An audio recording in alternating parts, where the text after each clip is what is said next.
Have you ever thought that the moving picture screen in front of you is like a curtain, a magic curtain that can open out on anything in the world? Here we can see a quiet corner in a nearby town, where our faithful donkey Slowfoot is eagerly waiting for us. Eagerly waiting. Slowfoot is going to carry us to that coffee house where an old sheikh often retells the beloved stories of Nasruddin Hoxha. Usually that young radical Hamid tries to annoy us, but today the street seems clear. Hamid! Hamid, what happened? Dropped my cigarette. Oh, is that all? Into a barrel of gunpowder. Quiet, Snubnose. Hamid, what were you doing with... No questions. Remember, these are violent days. Oh, Hamid. Well, come along, Slowfoot. You can stand near the coffee house and listen while the sheikh tells of Nasruddin Hoxha. Friends, our leaders say the world is ours. When all the workers of the world unite, those who oppose us will be destroyed.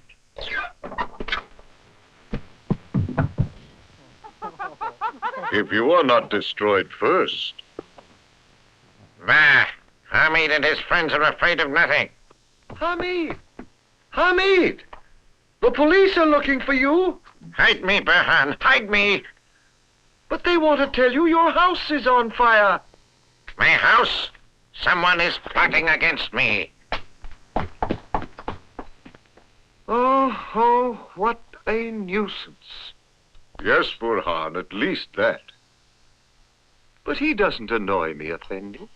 I just close my eyes and pretend that Hamid and the others like him don't exist. What did you say? I said I just ignore them, Effendi. But surely that is not wise, Burhan.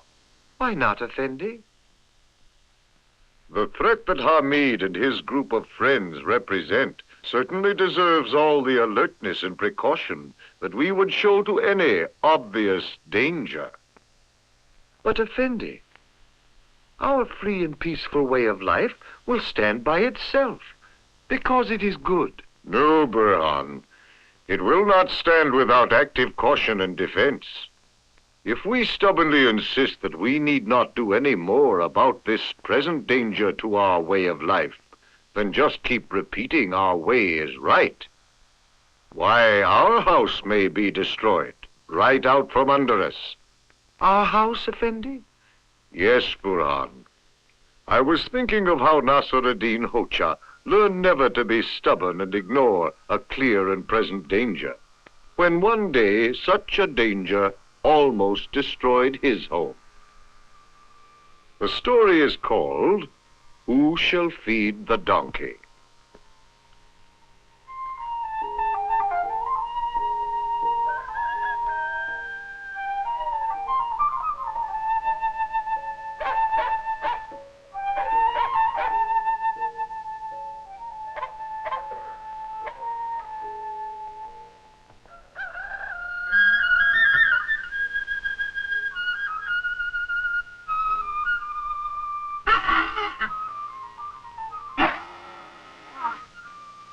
One morning, Nasruddin Hoxha was awakened by the hungry braying of his donkey.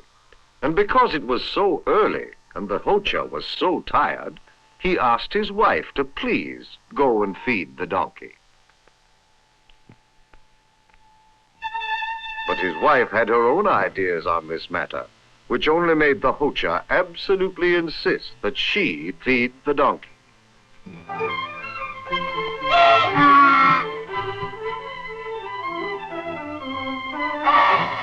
This was just the beginning of a very spirited discussion that lasted for most of the morning.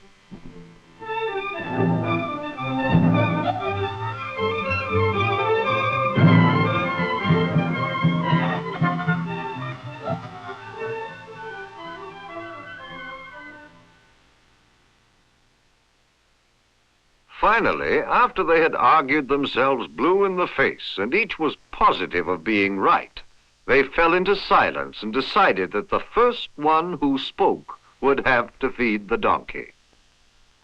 For hours, the obstinate silence continued, until the wife got so annoyed that she left the house to pass the day with a neighbor.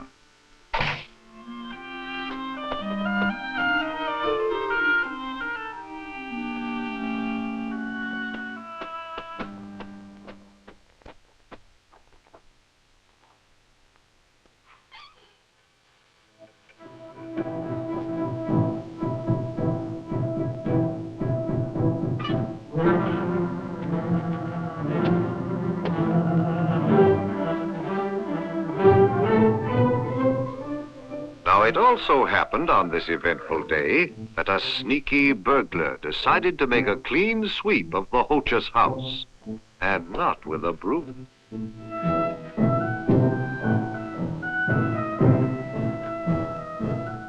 At last he saw the Hocha frozen in the chair, stubbornly refusing to speak and to recognize his danger. For a moment he wondered, and then the burglar decided, the old geezer must have had a stroke. What a day this is going to be for me.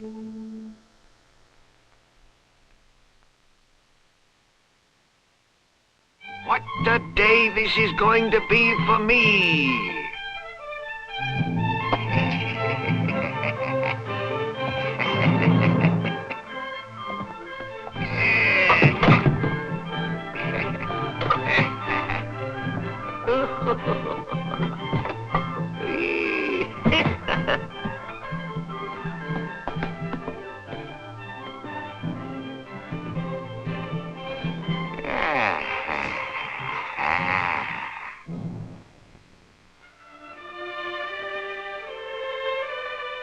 Blissfully unaware of all that was happening at home, the Hocha's wife began to feel sorry for her obstinate husband.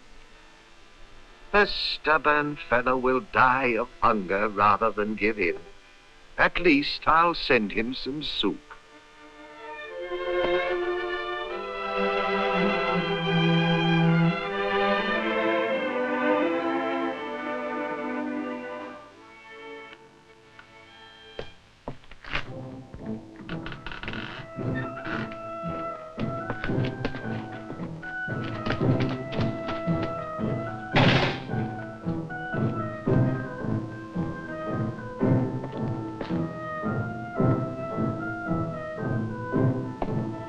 You can well imagine the boy's astonishment at the wrecked house and the silent Hocha. They have sent you some soup, Hocha. What shall I do with it?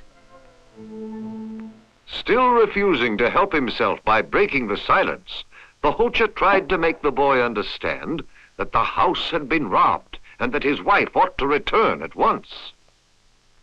But the Hocha's actions were so odd, the boy didn't understand at all.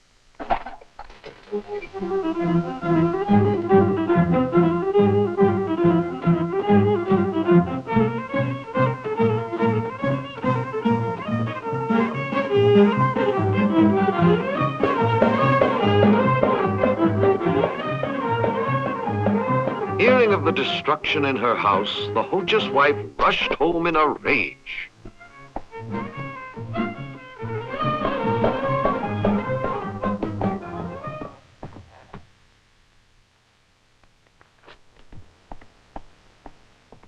Hocha, what is the meaning of all this?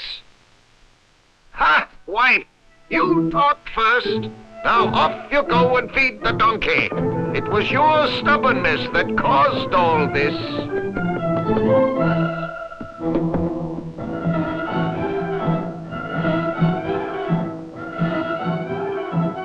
But no matter who was to blame, the Hocha had learned his lesson.